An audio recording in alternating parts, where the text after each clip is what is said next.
One day, as a medieval plague doctor. The year is 1348. You wake up to the sound of carts carrying the dead. Prepare yourself for another day, battling a disease no one truly understands. As many physicians do, you apply vinegar to protect yourself from the plague. The mask is filled with dried flowers and fragrant herbs, thought to protect against disease. Layer by layer, your protective clothing is carefully put on. One last thing remains: the journal that holds the names of the sick and the dead. You are ready to head out into the city. Streets that were once crowded just a few years ago now stand eerily quiet. After a few minutes of walking, you stop in front of the house of your first patient of the day, and you knock on the door. You are welcome, Doctor. Please come inside. The routine is almost always the same. A quick examination, ointment for the wounds,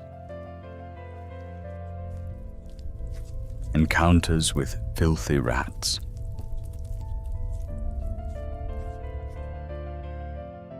advice for the family,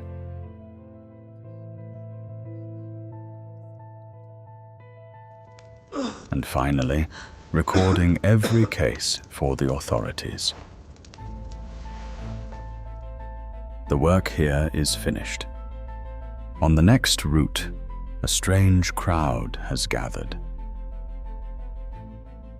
At the center stands a vendor, claiming his protective potion was brought from the Far East. People listen to him carefully. Some even spend their last coins on bottles of his potion. Fear of death can make people believe almost anything. You can only stand by and watch this fraud, because sadly, the medicines you use rarely work either.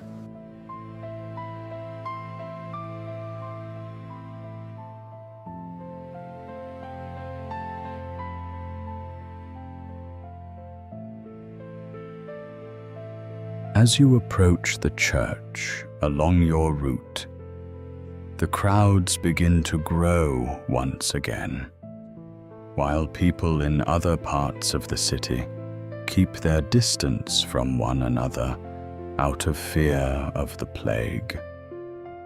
Here, they have gathered around a shared hope, because this is where people search for answers to the questions that physicians cannot answer.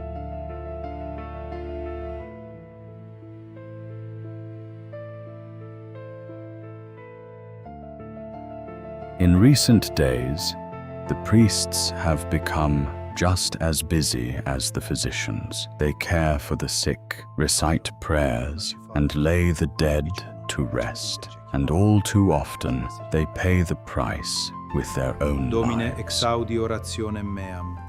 People look to you for medicine, and to the priests for miracles.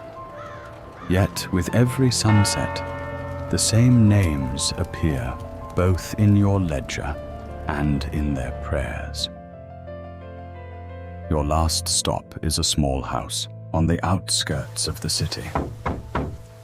Only 3 days ago, this house was home to a sick mother and her 2 daughters.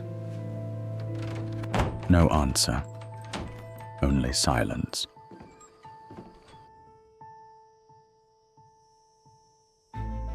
The plague had claimed another family. It knows no mercy. You have seen this too many times. You say nothing. You simply record the deaths.